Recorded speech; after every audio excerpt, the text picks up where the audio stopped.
E agora a gente vai para o cafezinho de prosa. No cafezinho de prosa de hoje eu recebo o Dr. Carlos Eduardo Sobral. Dr. Carlos Eduardo Sobral foi delegado da Polícia Federal aqui há uns 10 anos, na época do... 2003 ou 2007, né? 2007. Foi naquela época em que houve aqui aquela operação, a famosa Operação Dominó. Se bem que só não estava, mas não participou dela. Diretamente, né? Não. Diretamente não. Mas estava aqui no período. Estava aqui no período. E o doutor Carlos Eduardo... Eduardo Guedes, que esteve aqui comigo na segunda-feira e volta porque o assunto está precisando a gente dar uma outra adiantada. É a PEC, é a autonomia da Polícia Federal, é a necessidade que tem a Polícia Federal, e a gente está trazendo isso aqui porque ou faz agora ou então a gente vai ver tudo aquilo que a Polícia Federal fez para trás começar a se deteriorar.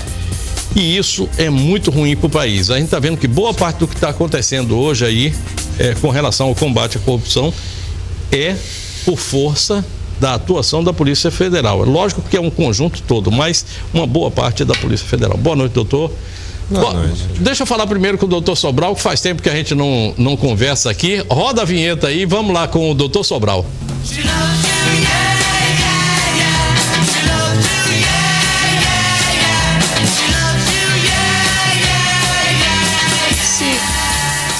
Mas o doutor Sobral não pediu Beatles, não. Beatles é o doutor Eduardo Guedes. O que ele pediu mesmo foi Fernando Sorocaba, que é o que ele gosta. Aí, ó. Não, Fernando Sorocaba na parada, manda aí.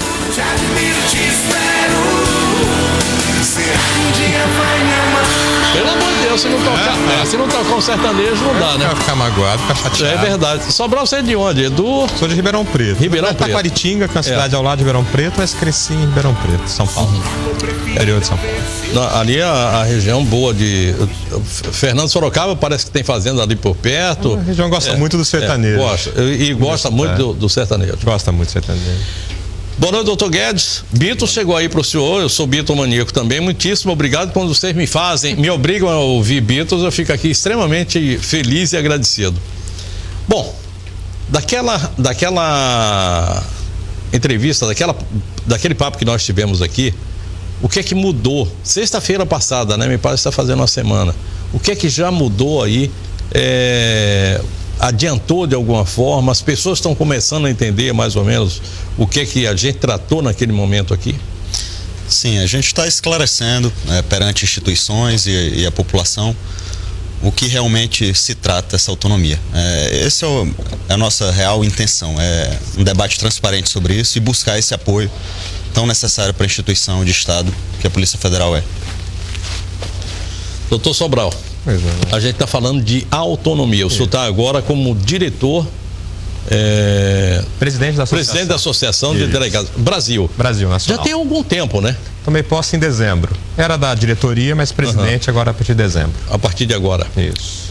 Como é que está a Polícia Federal? Porque a Polícia Federal, a gente costumava dizer que eram duas polícias federais, uma administrativa e uma operacional. Isso. E parece que essa coisa isso já mudou bastante, né?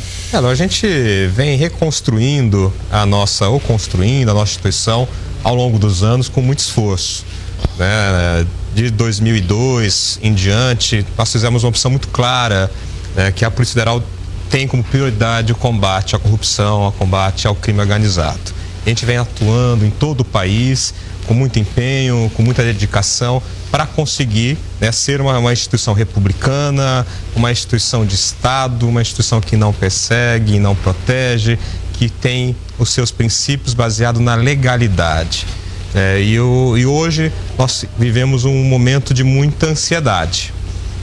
O país vive um clima de instabilidade política muito grande, um clima de incertezas, e nós temos receio de que esta conquista, que foi o poder trabalhar, o poder investigar sem amarras, sem controle, sem direcionamentos, esteja em risco em razão desse cenário de incerteza que leva à prática de atos desesperados, atos esses que podem também ser a interferência nos trabalhos da Polícia Federal. Por isso que a gente vê um momento com muita insegurança.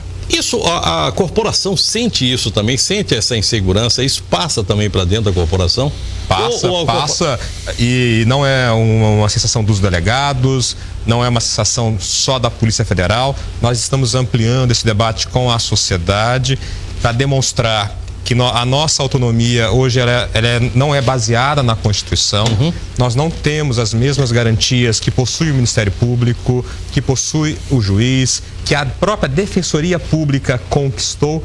Hoje, a nossa autonomia é mais baseada na vontade, é mais baseada no desejo, na força da instituição, no respeito da população, na confiança. A gente fica muito satisfeito em todas as pesquisas que são feitas no Brasil inteiro. Eu queria perguntar sobre esse assunto. Que a polícia ou ela é a primeira, ou ela é uma das primeiras, mais confiáveis e mais respeitadas, fruto do nosso trabalho. Então nós temos medo que a gente não tenha a mesma condição de atuar no combate ao crime organizado e daqui a alguns anos nos perguntarmos por que a Polícia Federal parou de combater o crime organizado, por que a polícia parou de combater a corrupção, porque no momento que nós precisarmos proteger e fortalecer as instituições, fortalecer a Polícia Federal, nós não conseguimos. Então esse é o nosso movimento. Nós temos que, nesse momento, fortalecer a Polícia Federal para que ela não sofra nenhum tipo de riscos ou ingerências. Isso só será possível se nós tivermos a nossa autonomia funcional, administrativa e orçamentária garantida na Constituição. Eu vi um colega seu hoje falando lá em Curitiba, não sei exatamente quem é o delegado, mas é o regional de lá Dr. Fayad. Dr. Fayad. E ele dizia o seguinte, que a Polícia Federal precisa de autonomia orçamentária, financeira, administrativa e funcional. Eu achei muito interessante quando ele colocou a funcional, porque isso dá uma ideia de que, peraí, nós mesmos nos comandarmos, não é bem assim, né? Não. Os controles vão continuar existindo. Todos os controles. Na investigação criminal, o controle do Ministério Público, da Justiça, da Defesa, que participa e faz o efetivo controle, e o controle na área administrativa, pelo Tribunal de Contas da União, Contadoria Geral da União, transparência, controle social, ou seja, é uma instituição que quer ter controles, aprecia os controles, mesmo porque fortalece, nós não temos nada a esconder, as nossas ações são baseadas na legalidade, baseadas nos procedimentos previstos na legislação. Então nós queremos sim que tenha controle, não tem problema ter controle, mas nós queremos que seja um controle político, tem que ser um controle da lei. E para isso nós temos que ter autonomia funcional. Significa o quê? Que a polícia não dependa de decisões de natureza política e sim exclusivamente de natureza técnica. Hoje, por exemplo, quando nós temos que deslocar mais de 10 policiais para realizar uma operação, uma ação, nós temos que pedir autorização ao gabinete do ministro da Justiça. Então nós temos que demandar ao ministro da Justiça a autorização para poder deslocar 10 policiais. Imagine se isso acontecer, se esse deslocamento estiver acontecendo, por exemplo, lá na Cabeça do Cachorro, lá em Roraima, ou então em Letícia, enfim, aí a coisa fica extremamente... Aqui deve ser extremamente difícil. Sim, também, né? Porque é tudo longe. E hoje, nós temos que entender assim, que todo o corpo diretivo da Polícia Federal, ele é nomeado ou pela Casa Civil, a alta direção, ou pelo Ministério da Justiça, que é a baixa e a média direção. Ou seja, todo o corpo administrativo da Polícia Federal, que comanda as ações da Polícia Federal, hoje não são indicados pela Polícia Federal, são indicados por outros ministérios, o Ministério da Justiça ou o Ministério da Casa Civil. Nós tivemos nesses dias aí duas coisas que me chamaram bastante atenção. Uma é o seguinte, é a troca do ministro da Justiça. Isso. E o pior, eu não vou colocar o senhor na saia justa aqui, ele perguntando se isso houve ou não houve, mas tudo leva a crer que é o seguinte, foi retirado, o ministro da Justiça se retirou, o ministro Cardoso se retirou, depois de ter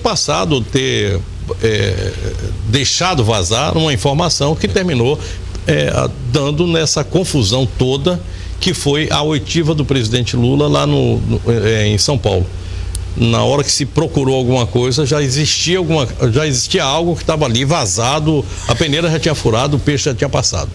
Esse foi um ponto. O segundo é trazer uma pessoa, aparelhar esse Ministério da Justiça com uma pessoa que é intimamente ligada ao ministro Jacques Wagner, que estava sendo investigado, inclusive, pela própria Polícia Federal. Quer dizer, é uma coisa que fica meio ruim de se explicar. E eu acho que isso terminou ocorrendo. O senhor fica à vontade para me dizer que não posso falar a respeito do assunto, mas eu não me incomodo. O que nós entendemos, o Ministério da Justiça faz parte do governo. Então, a presidência indicar alguém ligado à atividade política, atividade partidária, para o Ministério da Justiça, é dentro do corpo de assessores da Presidência da República. O que nós não podemos ter é uma instituição de Estado, como a Polícia Federal, que tem a função de combater o crime organizado, inclusive em situação eventual, que pode ser investigado, membros do governo, está subordinada ao Ministério da Justiça. Por isso que nós temos, qual que é a solução? Tirar a Polícia Federal do Ministério da Justiça e dar a ela o mesmo tratamento institucional que é dado à Defensoria Pública, com autonomia. Ou o Ministério Público. Ou o Ministério Público. O Ministério Público ele tem ainda um pouco a mais. Ele saiu muito fortalecido da Constituição. É verdade.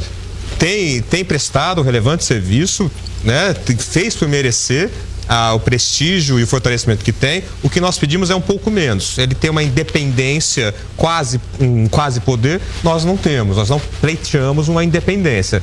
Nós queremos uma autonomia, com um mandato para o diretor-geral, para que não seja demitido a qualquer tempo. Ou por qualquer raiva, qualquer né? razão, né? Que ele tenha um mandato fixo, que ele possa, tendo o mandato, indicar e compor a nossa administração. Que seja escolhido Com lista tríplice. Isso. Que diminui, né, o componente político e que ele possa administrar a instituição com base nas diretrizes previstas nas leis e com caráter técnico.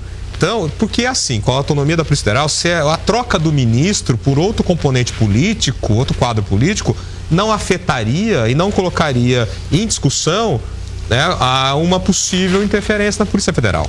A Lava Jato, que completou ontem 2 anos, ela deixa um legado. Eu conversava aqui com o Dr. Guedes essa semana passada. Ele dizia o seguinte: deixa um legado enorme de respeitabilidade, de arrumação nessa estrutura da polícia. E eu volto a lhe perguntar, doutor, eu não sei se eu lhe fiz essa pergunta aqui na sexta-feira, mas me parece que ela ficou, pelo menos ela não está respondida aqui para mim. A polícia age só de ofício, ela age por determinação, ela age quando sente a necessidade. Qual é o comando que a Polícia Federal recebe ou faz para que uma ação seja deflagrada? Por exemplo, nesse caso lá, eu não vou citar esse caso não, porque eu ia falar a respeito dos grampos lá do presidente da presidente, mas não vale a pena porque essa coisa ainda está para se decidir. E hoje a última coisa que eu ouvi foi algo que chega ali no limiar do foi ou não foi do Dr. Janot. Então eu vou esperar para ver o que vai acontecer, porque isso deve ser resolvido semana que vem. Mas, enfim, qual é o gatilho, qual é o comando que faz com que a Polícia Federal parta para a operação? Como instituição republicana, seguimos os preceitos constitucionais e legais. Então, atuamos quando tomamos conhecimento de ofício de algum fato criminoso ou quando nos é instado por outra instituição a respeito de algum fato criminoso. A população também, de várias formas, pode realizar denúncias e, tendo verossimilhança, a gente realiza as investigações. Vou falar de grampo aqui, rapidinho, porque é o seguinte: o país da Grampolândia já foi. Esse tempo de Grampolândia já aconteceu. Mas hoje essa história de segredo, segredo total, absoluto, é também um segredo de polichinelo. Ninguém conversa que ninguém acredita. Até porque as redes sociais estão aí, todo mundo hoje tem um telefone e filma e faz isso, faz aquilo. Então isso é uma coisa que é muito relativa. Mas a Polícia Federal é autorizada por quem a efetuar um grampo? E como é que ela faz esse grampo? A gente está chamando de grampo, na verdade é um nome meio... Interceptação telefônica ou de... sigilos. É uma técnica de investigação prevista na lei, que quando não há outro meio de investigar uma quadrilha, uma organização criminosa, e é necessário interceptar as comunicações, a autoridade policial, o delegado de polícia, representa ao juiz, fundamenta, e o juiz avalia se estão presentes as circunstâncias para essa medida, que é uma medida invasiva, mas necessária. Determinada a interceptação, a polícia encaminha o ofício, a autorização judicial, para a operadora de telefonia. E a operadora de telefonia faz a coleta e repassa as gravações para a Polícia Federal. Nós não efetuamos gravações. Nós não interceptamos diretamente um telefone. Certo. Quem intercepta é a operadora de telefonia. Quer dizer, e manda pra gente o conteúdo que ela coletou. O Guedes, por exemplo, se ele quiser saber o que está se passando comigo, ele não tem como... Não tem. Não tem. Não tem. Tecnicamente impossível. A operadora é que tem que pode efetuar e que é quem efetua a gravação. Que medo. Ela é tua provedora de telefonia, ela tem essa capacidade. Tá, então, gente... Mas não faz porque é ilegal. Tá. A primeira coisa é isso, é a gente falar a respeito dessa história de legalidade dos grampos. Eu vou fazer o seguinte, eu vou parar aqui pra gente fazer um primeiro intervalo e eu volto pra gente falar a respeito das PECs que estão lá paradas e o que a gente precisa fazer, como é que a sociedade, como é que a população pode fazer para ajudar a Polícia Federal, a sua Polícia Federal, a conseguir aquilo que ela precisa. Intervalo, eu volto já já.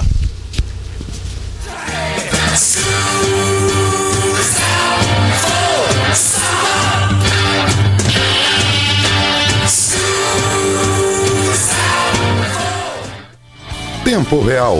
Oferecimento Romanel. Você é a joia.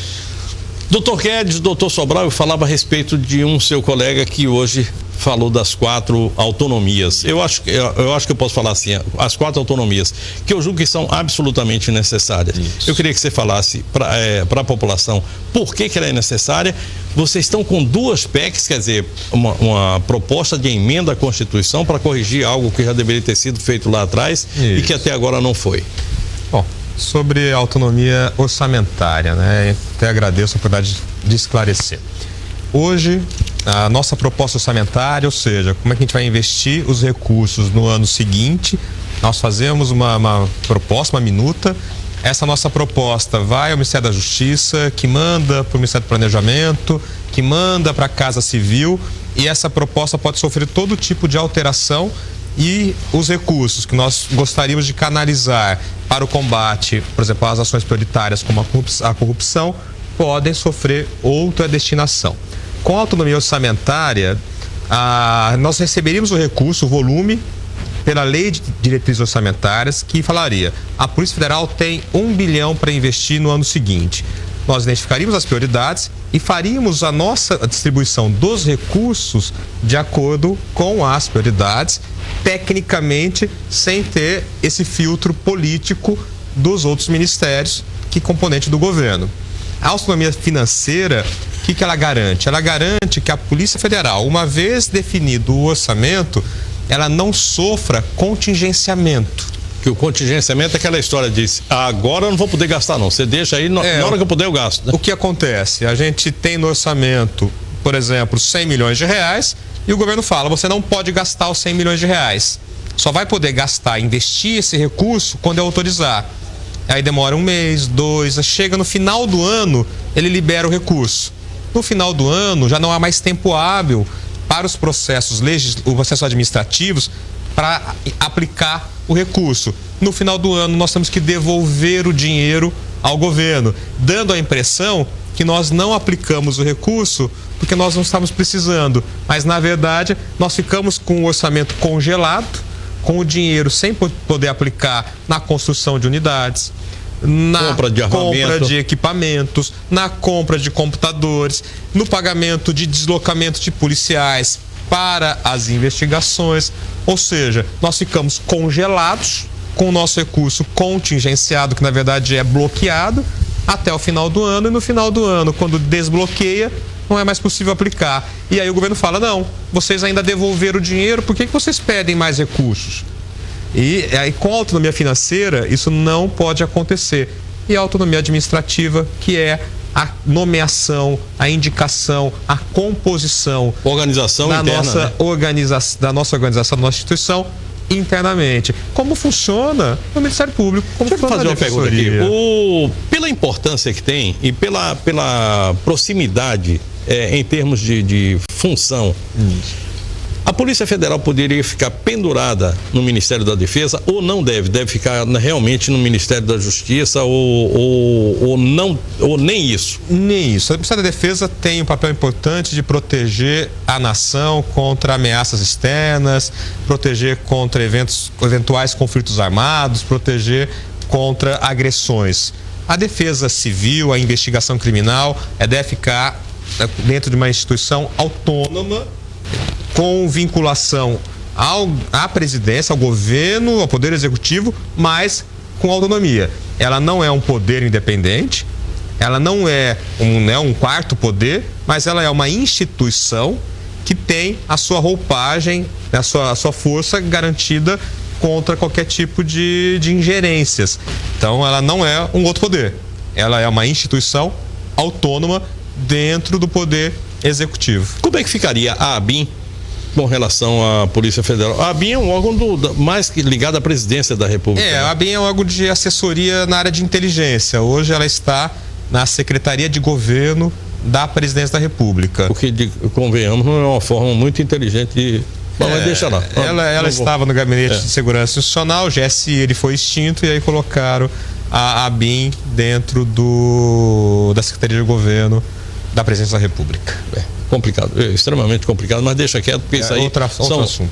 Contra? É uma outra pauta. Isso aí, contra a força no argumento, deixa essa coisa aí, porque isso aí é assunto para mais uns 10 dias aqui, se a gente começar a falar a respeito de arranjos internos dentro do governo. É importante a gente falar que nós confiamos nas instituições democráticas. Nós confiamos que a gente vive num Estado de direito, né? As instituições funcionando, a Polícia Federal investigando, o Ministério Público denunciando, a Justiça julgando em primeira, em segundo grau, em tribunais superiores, tanto no STJ como no STF, ou seja, nós temos a plenitude das instituições funcionando. E é isso que nós estamos defendendo. Essa conquista que é o Estado Democrático de Direito, onde as instituições funcionam independentemente, né, das composições das forças políticas. E é isso que a gente tem que proteger. Doutor Guedes, a gente tem duas PECs que estão, eu não posso nem dizer que estão caminhando, porque elas estão paradas, né, na verdade. Qual das duas seria a primordial, aquela que primeiro deveria passar? Ou as duas deveriam caminhar juntas, formar uma só e ser tocada para frente? Como é que anda isso em relação ao Congresso Nacional, que é quem vai dar o ritmo para que ela passe ou não? Temos a PEC 412 de 2009, que está na Câmara dos Deputados, e a 101 de 2015, que está no Senado. As duas versam sobre a autonomia.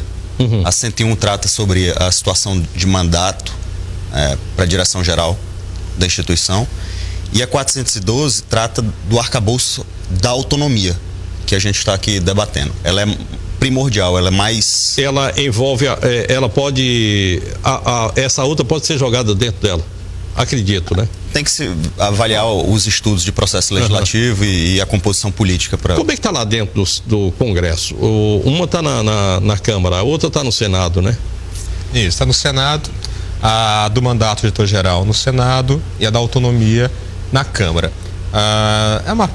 É de 2009, uma proposta que não vinha avançando. E até nos perguntam, Sobral, você acha que o momento é oportuno? Acho que sim. Eu falo, não é mais do que oportuno, é necessário, ele é urgente, ele é único. É um momento que nós precisamos avançar e dar essa roupagem institucional, essa força institucional à Polícia Federal. Ela está na Câmara, na Comissão de Justiça. Nós temos essa expectativa, nós vimos que é um assunto que não é interesse interno, é o interesse da sociedade. Nós fizemos uma carta do povo brasileiro ao Congresso Nacional para demonstrar que a autonomia é um pleito não dos delegados, mas da sociedade. Em uma semana já teve mais de 50 mil assinaturas somente na internet, mais de 100 mil assinaturas coletadas no Brasil. E nós vamos entregar essa carta no Congresso Nacional e a nossa expectativa é que a PEC seja aprovada no máximo Câmara e Senado em 3 a 4 meses.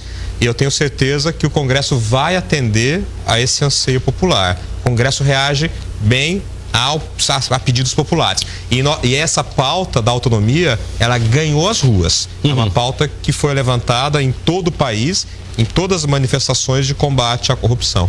Ô Guedes, eu vi você lá aqui no Espaço Alternativo, panfletando. Coisa difícil, né? Ver um delegado panfletar, mas tem que fazer isso mesmo. Absolutamente necessário. Eu vi você panfletando da mesma forma que eu vi o pessoal do Ministério Público Federal panfletando também pelas 10 medidas contra a corrupção. Como é que estão vocês com essas duas pautas? Não se chocam? Elas estão conversando?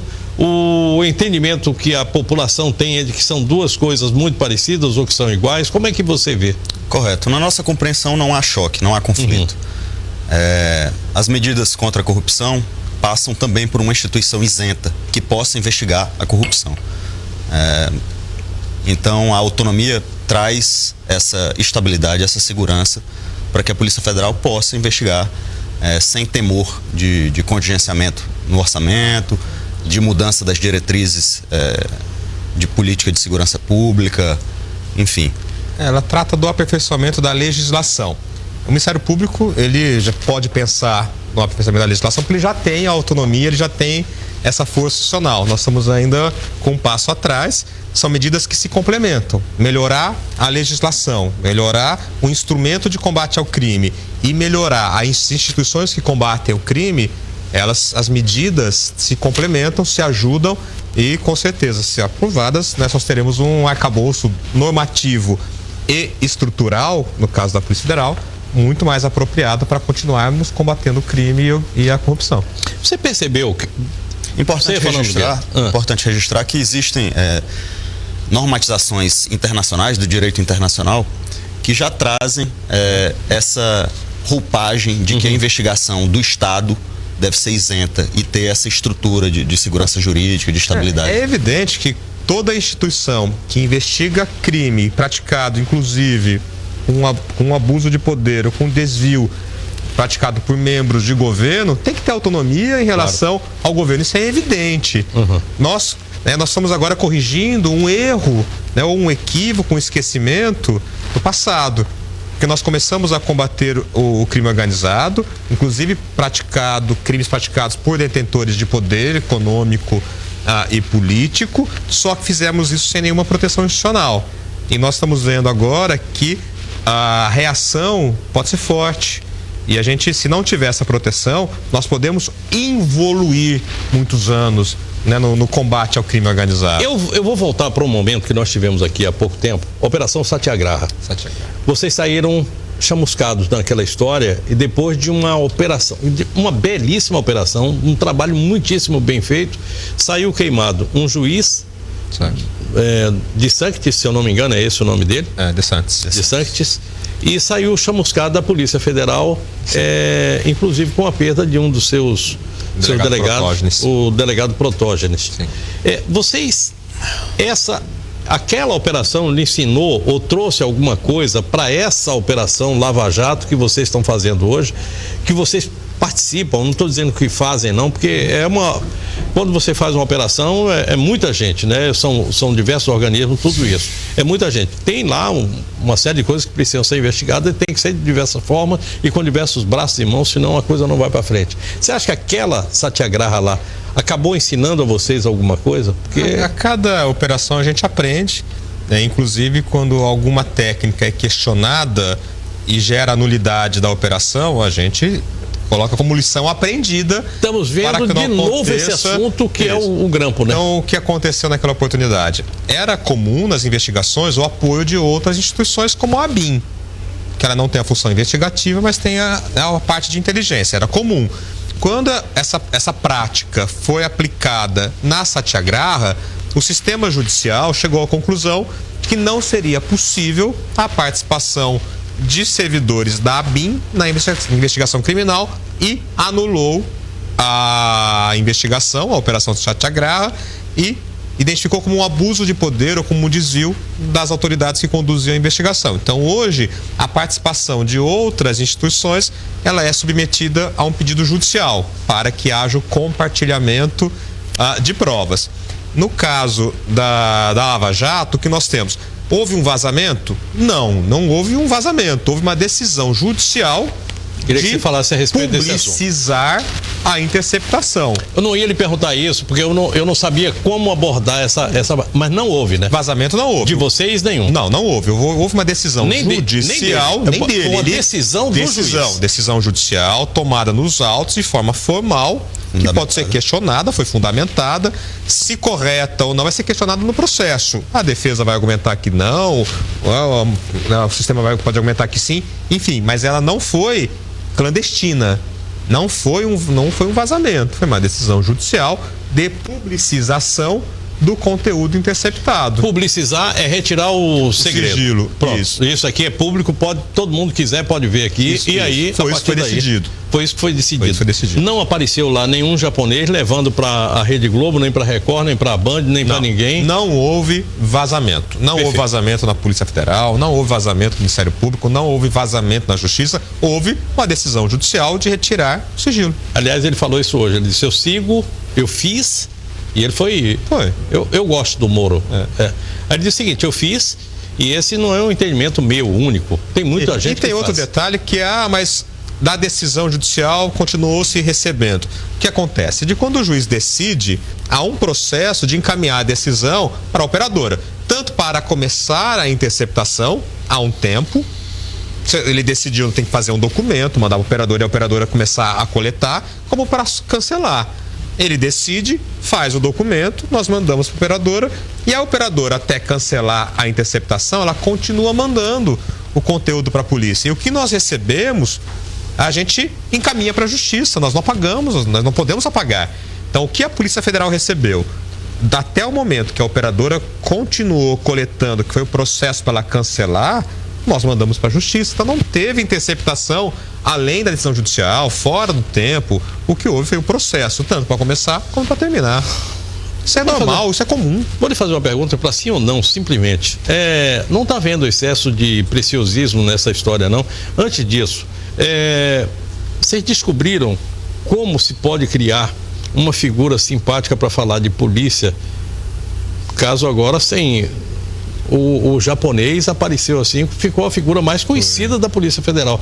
Vocês vão trabalhar, investir um pouco mais na publicidade do trabalho de vocês, mas antes, como eu estou falando de publicidade, eu quero mandar um recado aqui para vocês. É o seguinte: quem pensa em construir ou reformar, começa a pensar também na dor de cabeça que vai ter quando começa uma obra. Olha, obra é sempre problema. Você vai ter problema com o pedreiro, vai ter problema com o eletricista, com compras, com perda de tempo, com dívidas, com gente correndo assim, desesperado para ver o que é que vai acontecer agora. Enfim, foi pensando em tudo isso que a Esfera foi criada. E foi criada para que seu sonho não se transforme num pesadelo. Roda aí o recado da Esfera. Sonhos? Realize. Sabe aquela reforma que você sempre quis fazer na sua casa, apartamento ou empresa? A Esfera Engenharia faz para você. Projetos, construção, reformas e reparos. Tudo para seu conforto e bem-estar. Ligue e faça o seu orçamento sem compromisso. 69-3223-9347 ou 9211-5650. Esfera Engenharia. Construindo seus sonhos. Avenida Abunã, 2134, esquina com Salgado Filho, São João Bosco. Deixei duas perguntas aí. Na verdade, uma abordagem e uma pergunta, que é o caso lá do nosso querido japonês, que até hoje, eu acho que é Newton, né? Eu acho que é Newton. Vocês dois o conhecem, não? Eu conheci num evento em Brasília rapidamente, não conhecia. Não é bonito do jeito que aparece na TV, não, né? Ele tem seu charme. Tem o quê? Tem seu charme. Bom, vamos lá. Sobre o questionamento da decisão judicial, ela pode ser feita, mas que seja feita nos autos do processo, dentro dos mecanismos de controle de decisão judicial. O que nos preocupa muito é levar essa discussão para as ruas, para que o julgamento da decisão judicial seja feito fora dos autos, fora do processo. Então, pode ser questionada a decisão dentro do processo. E isso não invalida nada do que foi feito para trás, né? Não. Você pode não aproveitar aquilo ali. Pode, se for considerada nula aquela parte. Nula não quer dizer, ilegal não quer dizer, irregular e ilegal são duas coisas diferentes, né? Uma questão de procedimento, outra é uma questão mais de afronta, uma afronta mais direta ao texto legal. Aí o sistema vai avaliar, vai apreciar se a decisão de primeiro grau foi correta ou não, mas dentro dos autos, dentro do processo penal brasileiro. A associação vai botar o japonês para... Não, falando japonês aqui é de brincadeira, mas vai trabalhar mais essa imagem da polícia nós somos discretos. Né? Precisa ser. Precisa ser. A polícia, a atividade dela envolve intimidade de pessoas, envolve uma série de circunstâncias que vão ser apreciadas ainda durante o processo. Então a gente prima pela discrição, a gente não faz publicidade nem propaganda das nossas ações. Quando aparece as ações é porque o assunto é de interesse público.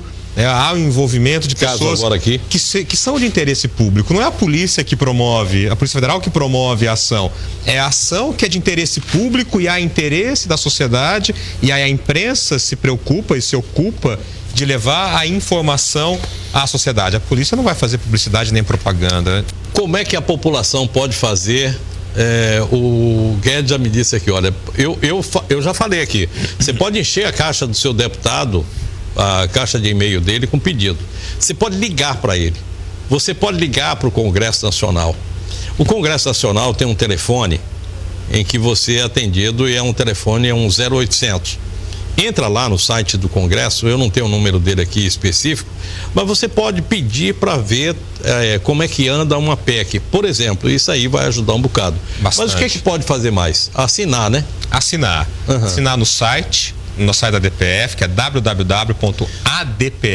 Dá para jogar aí, eu não sei se hoje a gente tem condição. ADPF. Isso, .org.br. Lá pode assinar a carta e também pode imprimir a carta e coletar as assinaturas. Pedir no clube, na igreja, nas entidades, sociedade civil, enfim, na família.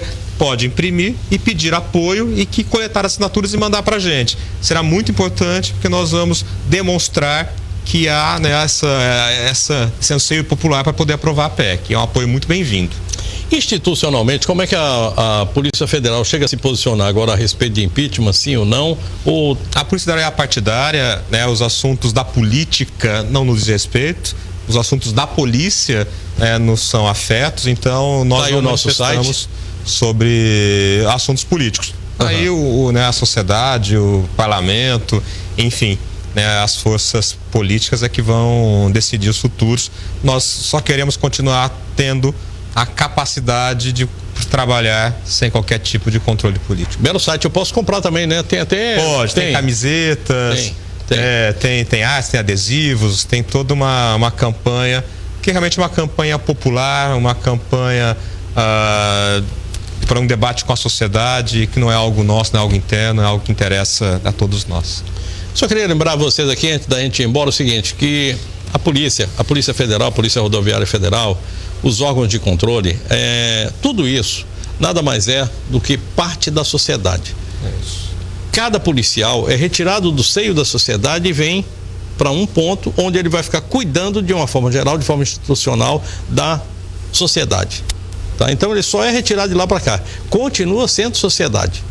Essa semana eu vi uma coisa muito bonita, que foi a tropa de São Paulo prestando continências a uma turma que estava lá a favor do impeachment. Não vi com relação a favor do... não vi contra o impeachment. Não cheguei a ver. Não sei se houve. Mas enfim, é alguma coisa em que a gente percebe que a identidade das tropas e das polícias com a sociedade e da sociedade também com essas tropas. Obrigado, doutores. Obrigado. Foi um prazer tê-los recebido aqui e a gente vai continuar trabalhando para que essa PEC passe, porque Polícia Federal forte significa que a gente tem uma fortaleza aqui do nosso lado. Deixar registrado que estamos à disposição para esclarecer sobre o assunto, estamos fazendo isso de forma transparente, levando o debate para a população e para as entidades envolvidas, sociedade. Todo apoio é bem-vindo. Bom, já que você falou de apoio, será bem-vindo. O site Gente de Opinião já disponibilizou a sua entrevista e com certeza a gente vai tentar, não sei como é que estamos conseguindo, não sei como é que está o tempo aí hoje, com certeza a gente vai tentar passar essa entrevista de hoje, deixar disponibilizada lá também, porque tem muita gente que vai lá depois para nos assistir. Muito. Tá? A gente encerra o programa de hoje, eu quero convidá-lo de novo para a gente ter um encontro amanhã com o nosso Papo de Redação. Os dinossauros vão estar aqui amanhã. Amanhã um convidado especial, o Dr. Gilberto Barbosa, vem para cá para conversar, repisar esse assunto aqui, falar alguma coisa, agora já não mais com a visão do policial federal, uma visão do homem das leis. O desembargador vem aqui para falar a respeito daquilo que o juiz fez. E eu deixo uma frase para você pensar. Quando os que comandam perdem a vergonha, os que obedecem perdem o respeito. Quem falou isso foi o George Lichtenberg, e eu acho que é uma frase que vale a pena a gente parar para pensar nesse momento que a gente está vivendo essa travessia terrível.